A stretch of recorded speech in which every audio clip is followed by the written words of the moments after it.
Hej Kai, jeg har her udfyldt det her afslutningsskema, som man anvender til at lave en foreløbig afslutning af regnskab.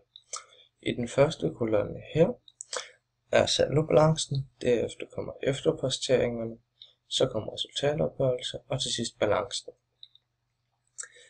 Efterposteringerne er posteringer, der foretages efter saldobalancen er opstillet. Og det kan være yderligere bilag af regnskabet, der står der. Det kan være afskrivning på anlægsaktiver, eller det kan være afslutning af underkonti, som overføres til momsafregning og overførsel af privatforbrug. Og de bilag, jeg har sat ind, det er dem fra bogen, du ved 23.8. Det første bilag, det er biler på 60.000, det har jeg sat ind på afskrivning på biler, og jeg har debiteret den på afskrivning på biler, og jeg har krediteret den i akkumuleret afskrivning på biler. Det samme har jeg gjort med inventar. Jeg har bare selvfølgelig sat det under afskrivning på inventar i debitsiden, og i kreditsiden på akkumuleret afskrivning på inventar.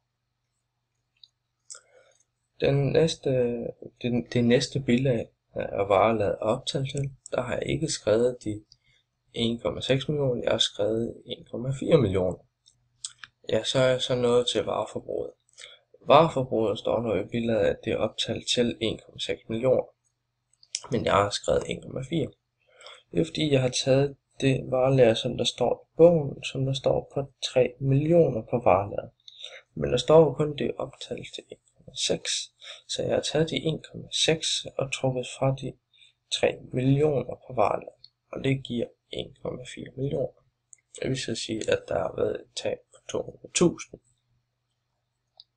i værdi af varerne på varelaget. Det næste bilag er beholdt. Når jeg så har bogført alle bilagene, så skulle de gerne give det samme hernede.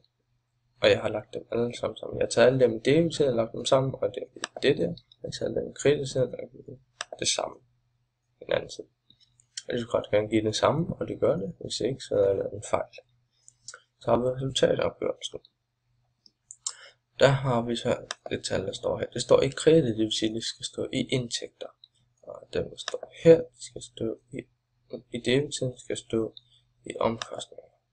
Hvis der står et tal herover i debitsiden, og der også står et tal her i debitsiden, så skal de ligge sammen.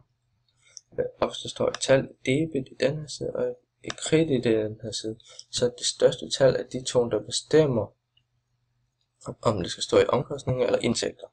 Og her der er det i debitsiden størst, og de skal så også trækkes fra hinanden, eftersom det her, det står kredit. Hvis det er, at de begge to står i debit, skal de ligge sammen, og hvis de begge to står i kredit, skal de ligge sammen. Og det har jeg så fået. Har jeg så gjort dem alle sammen. Det har så givet det her i den ene side, og det er den anden. Det ene er lidt mindre end det andet, så derfor har jeg fundet differencen mellem dem ved at tage det største tal minus det mindste. Og det har givet mig det her tal. Det har jeg så lagt til det første resultat, det fik, som så derefter gav det samme som det andet resultat, jeg fik her, og derfor gik den op. Forskellen på en resultatopgørelse og en balance er, at i resultatopgørelsen, den har alle de kontorer med 4 cifre i kontonummeret, og balancen har så alle dem med 5 cifre i kontonummeret. Og der har jeg gjort nok det samme. Jeg har overført det, og hvis der er to tal, der er lige store, lige meget om de begge to står i debit eller kredit, eller står i hver sin, så har jeg gjort det, man nu skal. Og i det her tilfælde står det ene debit, der er en kredit. De er så trukket fra hinanden, og det vil sige, at de giver 0. Så der behøver jeg ikke skrive noget. Og der igen i den ene side får jeg et højere tal, end jeg gør i den anden side, men så er det, at vi trækker det her års resultat, som jeg har fået hen, og lægger til det resultat, jeg har fået her. Og det giver så det samme, som jeg har fået op over der. Så har jeg lavet nogle noter. Jeg har lavet Til andre eksterne omkostninger har jeg taget salgsformende omkostninger, lokale omkostninger, bilers driftomkostninger, øvrige omkostninger. Har jeg taget alle dem og sat ind, og så har jeg lagt dem alle sammen. Så har jeg lavet personaleomkostninger, det er lønafregning, det er ATP-bidrag, det er øvrige personaleomkostninger, lagt dem sammen og fået et resultat der. Så har jeg afskrevet på biler, afskrevet på inventar, har lagt det sammen.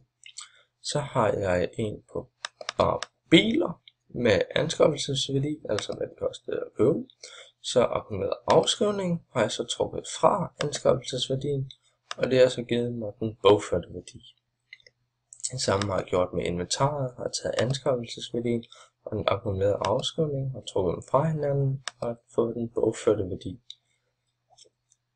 Og så har jeg en anden kortfastet gæld, som er skyldig ATP-bidrag, skyldigt AM-bidrag osv.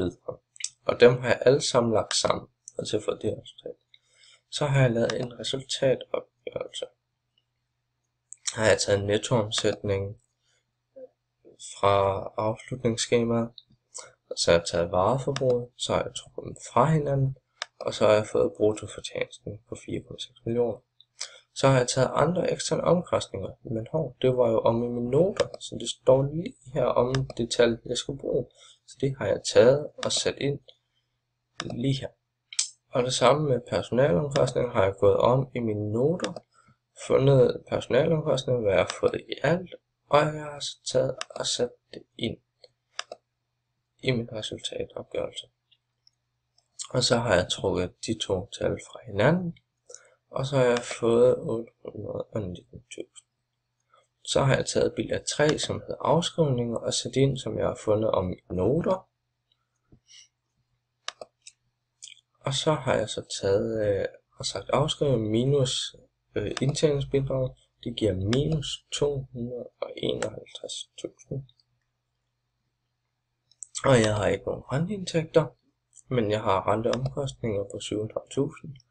Så jeg har taget, for at få årets resultat, har jeg taget de minus 251.000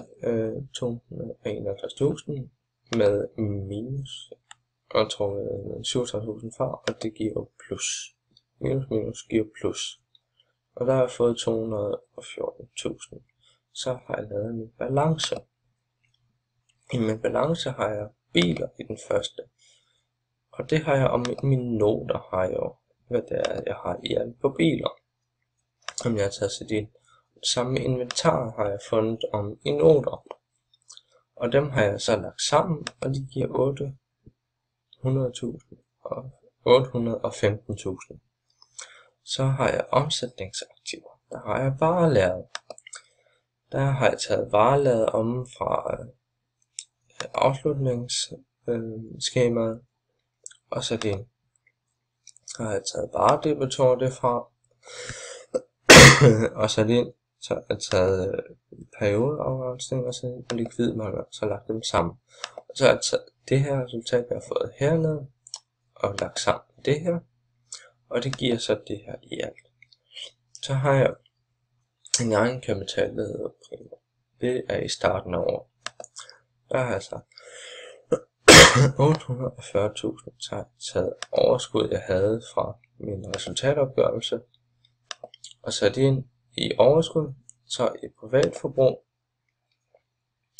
har jeg gået om og fundet privatforbrug i mit afslutningsskema.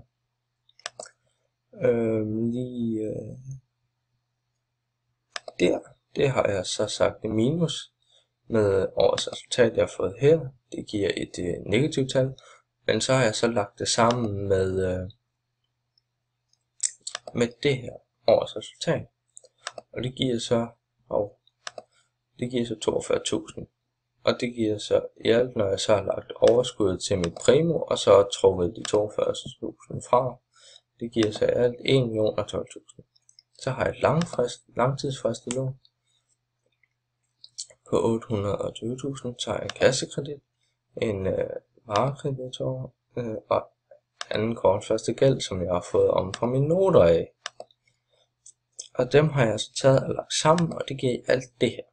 Og så har Altså jeg har taget kassekreditten og så videre, og de langtidsfristede lån, og lagt sammen, og det giver der for at få gæld. I alt har jeg taget det jeg fik i før i alt, og lagt sammen med det jeg fik op i den her i alt. Og det giver så gæld i alt, som man bare rykker ned, og det er passiv i alt. Det var alt jeg havde at fortælle om det her. Hej hej.